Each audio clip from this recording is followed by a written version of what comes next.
देने वाला भगवान है, लेने वाला उसका गुलाम है।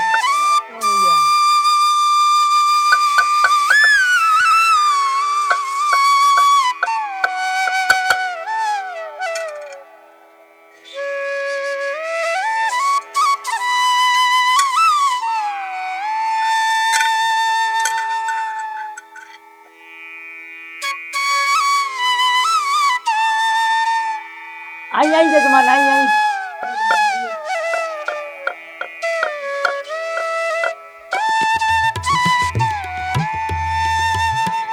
हे भगवान, अपन दृष्टि घुमाई हमरा ऊपर। अपन वंश के आगे बढ़ावे खातिर हमके एगो बेटा चाहे।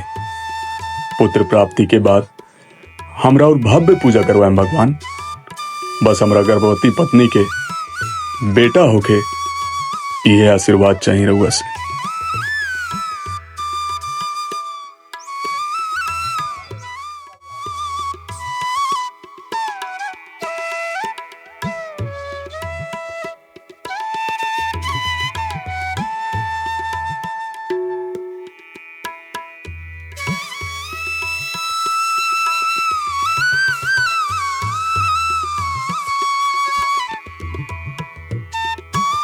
गोविंद बाबू, जी पंडित जी।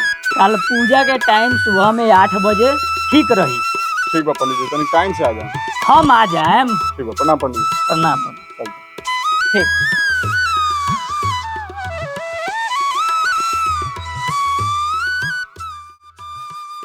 अरे भाई, ये जमींदार चाचा हमने गरीब लोग के हर साल दान पुण्य करन, इनका कोनो मनौती नौती बा का? रे भाई, पूजा पाठ सेवा दान कुल के वंश खातिर करेला।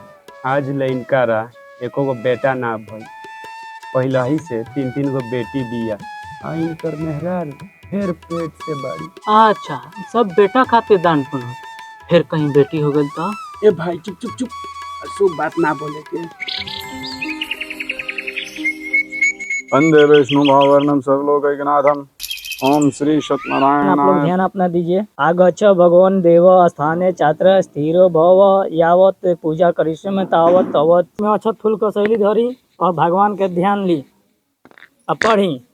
अच्छा भगवान देव स्थाने छात्र स्थिरो भव यावत पूजा करिष्य तावत तो संधियो भव। और ओम श्री सत्यनारायण नमः। श्री सत्यनारायण अवामी अभारने पुष्पाणि समर्पयामि।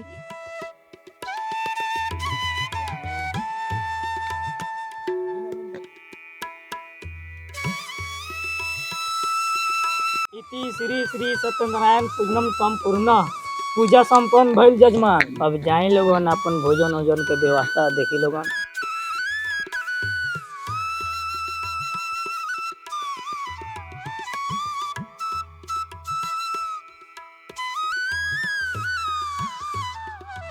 आई माई रे माई मर गईली। का भेल? जा जा, का भेल? ए बाबी देख त का भेल? आई बाप रे बाप, मर गईली। हेलो झूलन, दाई के भेज तो बाबू, जल्दी भेज जल्दी।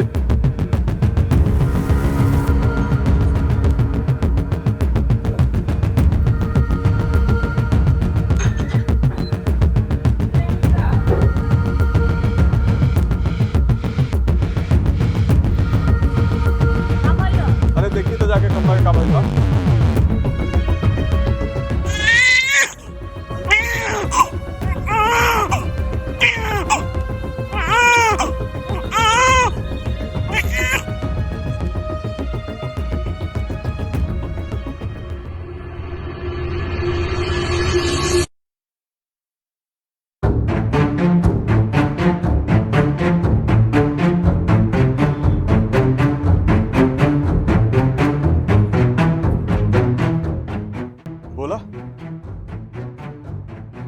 बोलत का नहीं?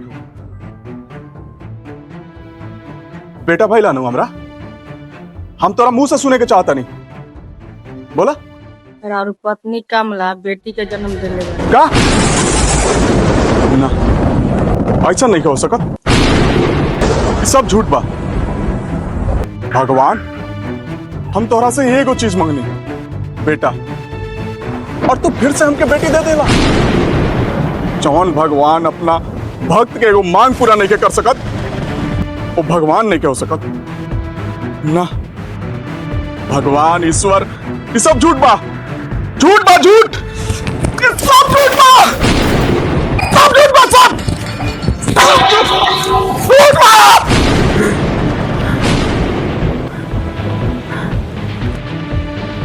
आज से तुहार पूजा पाठ कर सब बंद।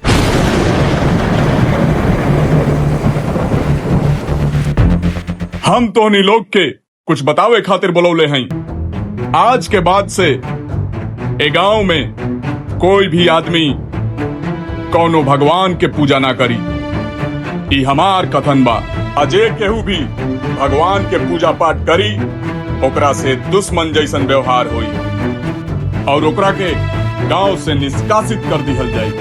ई हमार कथन बा। काहे ई हमनी के मंजूर नहीं खे। अगर तारा नास्तिक बने के बा त बनो, हमनी के तो भगवान के पूजा करेम सन।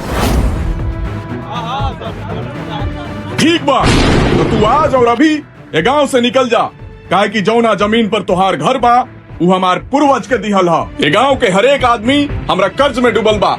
अगर जे बात के ना मानी ओकरा के गांव से निष्कासित कर दिहल जाए। ना जमींदार साहब, ऐसा रउआ मत करी। ना जमींदार साहब, ऐसा मत करिए, काहे कि गांव के सभी लोग राउर पूर्वज के देहल जमीन पर है। ऐसा मत करिए जमींदार। रउआ से बगावत करके हमनी की जिंदगी तहस नहस हो जाए जमींदार साहब, ऐसे मत करिए। आज से सारा पूजा पाठ बंद। आज से रउआ हमनी खातिर भगवान बानी जमींदार साहब। हाँ, जमींदार साहब, रउआ भगवान बानी। अच्छा बात बा, जल्दी समझ गईला। कमला, कमला जा, हम तो भुलाइए गई नहीं। सब कोई तो धीरुआ के छेका में गेल बा। लाले, लाले, एक गिलास पानी लाओ तो।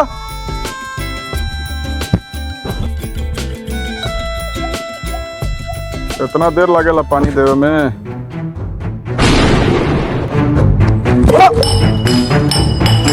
तोरा 1000 बार कहनी कि हमरा नजर के सामने मत आवल कर। तोरा समझ में ना आवेला? तोरा के देखते हमरा पूरा देह के खून खौल जाला। तो हमरा जिंदगी के श्राप होवे, श्राप।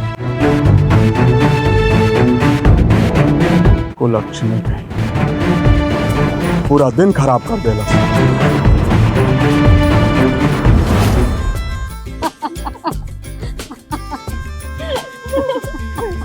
मार मुदाई रे कुंतिया का दूल्हा का नाम मिलल है।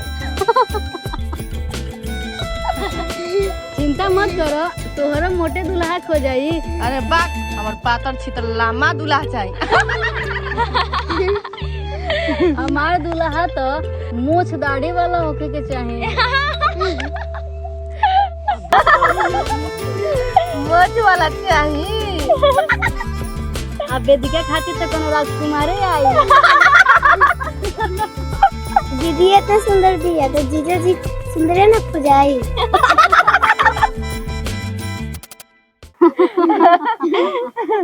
देखा हम तो उतना ना सोचिले। भगवान के जौन मंजूर हुई, जे नसीब में हमरा लिखल हुई, ओकरे से हमार शादी हुई। हमरा भगवान पे पूरा भरोसा बा। वेदिका देख, तोरा मालूम बानू बाबूजी भगवान से कितना नफरत करेले। अगर उनका सामने भगवान के नाम लेबू तो वो तोरा से और नफरत करे लगी हन। देखा एक ना एक दिन बाबूजी के भगवान में आस्था जरूर जागी आ हमरा प्रति जौन नफरत बा उ प्रेम में बदल जाई। हमरा अपना भगवान पे पूरा भरोसा बा।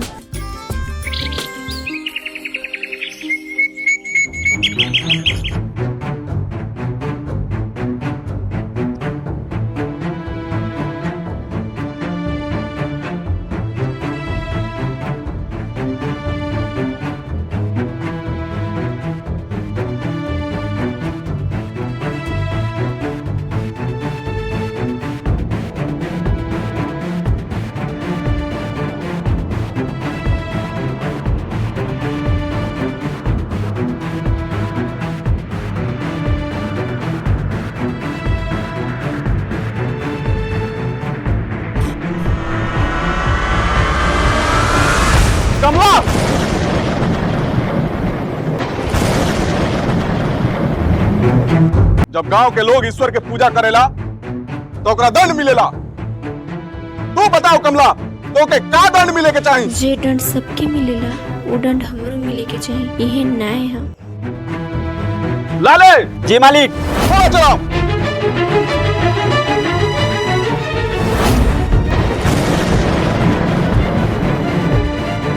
लड़की, तोरा मालूम नहीं के कि बीच में दखल अंदाजी कला के दंड का होकेला? कबले ईश्वर से मुंह मोड़बा बाबूजी। ईश्वर झूठ है, दिखावा है। ईश्वर दिखावा ना सत्य है बाबूजी। रउआ, हम, दुनिया, जहान सब ईश्वर ही से तबा बाबूजी। जौन ईश्वर अपना भक्त के एगो काम ना पूरा ना कर सके वो कहे के ईश्वर? वो ईश्वर ना छलावा है। ईश्वर छलावा ना सत्य है बाबूजी। तन में ईश्वर, मन में ईश्वर, सृष्टि के कण कण में ईश्वर, हवा में ईश्वर, जल में ईश्वर, जन्म में ईश्वर, मरण में ईश्वर। ईश्वर से मुंह मोड़ के भी ईश्वर के ही ओर रहबा बाबूजी। कमला, साध्वी, रूप, जल्दी बाहर आवा।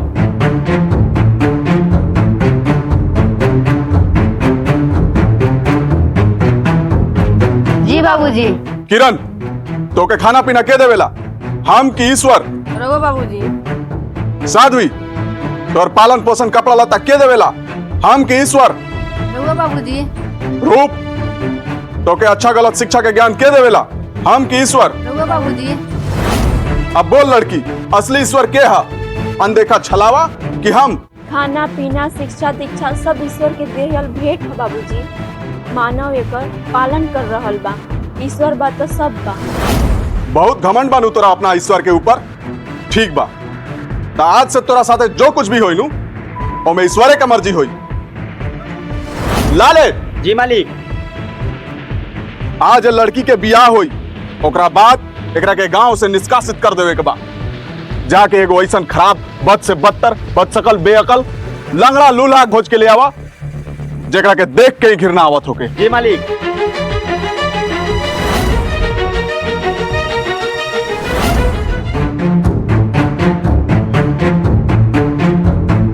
मालिक, बस से बदतर सबसे खराब इहे लड़का मिलल ख। अभी यही लड़का से लड़की के शादी हुई, तब देखा तानी कोना भगवान के मर्जी चलता।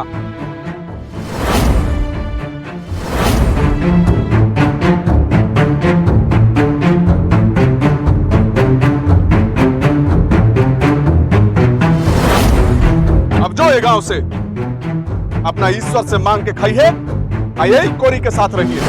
अब देखा तानी कौन ईश्वर के मर्जी चलता।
का कहियो, इतना सुंदर होके तो कोढ़ी से बियाह कर ले लो।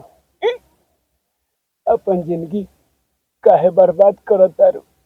देखी ईश्वर के इहे मर्जी रहे, जे करेलन अच्छा करेलन। रउरा के पाके हमरा कोनो बात के दुख नहीं खे। हमार ईश्वर जे करियन वो अच्छा करियन। हमरा ईश्वर पर पूरा भरोसा बा। तू ही बतावा कहाँ रहबू, का खैबू। हमर तो अपने जिंदगी हमरा बोझ लगेला और तो हमरा ऐसा बोझ के अपना के बहुत बड़ गलती कैले बारू। रोज चिंता ना करी, ईश्वर के आशीर्वाद से सब ठीक हो जाई।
ए बिटिया, 4 दिन से एको अंडा ना पेट में नहीं खे गई। बड़ा जोर से भूख लागल बा। भूख के मारे लागत अब प्राण निकल जाई। हमरो के कुछ खिया दो ना। पत्नी जी, हमनी से ज्यादा खाना के उनकरा जरूरत बा, उनके के दे दो।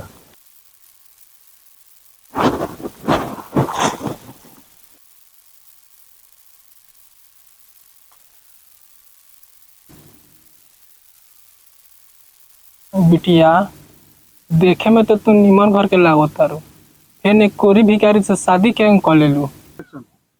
इनकर पापा बड़ी नास्तिक बारन, पूजा पाठ करे से मना कैले रहलन। बेचारी कोई से बियाह कर देली। बहुत खूब बिटिया, भगवान ला तोहर रास्ता देख के हमार दिल खुश हो गईल और ऊपर से तू हमार भूख मिटौलू। एकरा नाते हम एगो उपाय बताएं जैसे तार सारा दुख दूर हो जाई। कैसन उपाय बाबा? छठी माई के व्रत। छठी माई के व्रत? हाँ बिटिया, 3 दिन उपवास रह के छठी माई के व्रत करो तो हर सारा दुख दूर हो जाए। लेकिन ऐसन हालत में जितने जुरे उतने सही। छठी माई में बहुत शक्ति बा बिटिया। गांव से भिक्षा मांग के खरना का खीर चढ़ा दियो और दौरा लेके घाट पर जाके छठी मैया का अर्घ दे दियो। छठी माई की कृपा से सारा दुख दर्द खत्म हो जाए।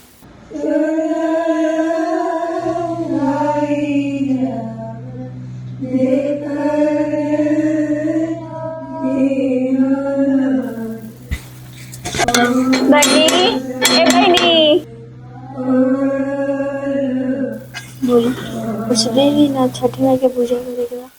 ठीक बा, रुको। छठी मैया ना उद्धार करे।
यहाँ से जो भाग यहाँ से भाग।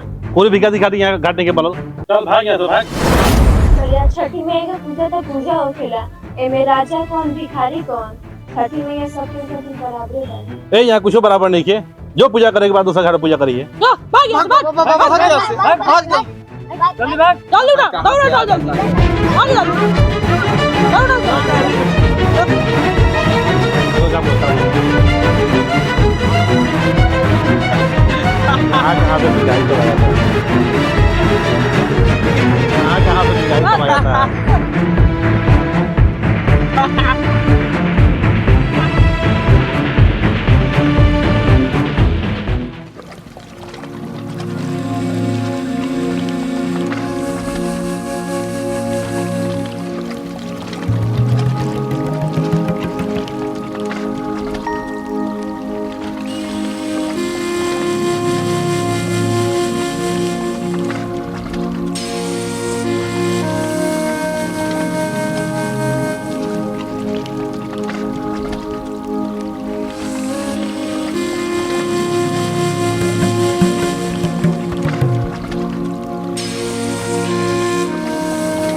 छी भिखारी सब कहाँ से चल आवत रसन, बहुत गंदा महकता।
जी तो हमारा पति लान कहाँ गई? ए जी कहाँ बनी रुआ? पत्नी जी कहाँ बनी? ए जा हमारा पति रनिया, पता ना कहाँ चल गई, रुआ देखनी है का? पत्नी जी हम ही और पति गौर से देखी, छठी माई के कृपा से हमारा सारा कोढ़ खत्म हो गई।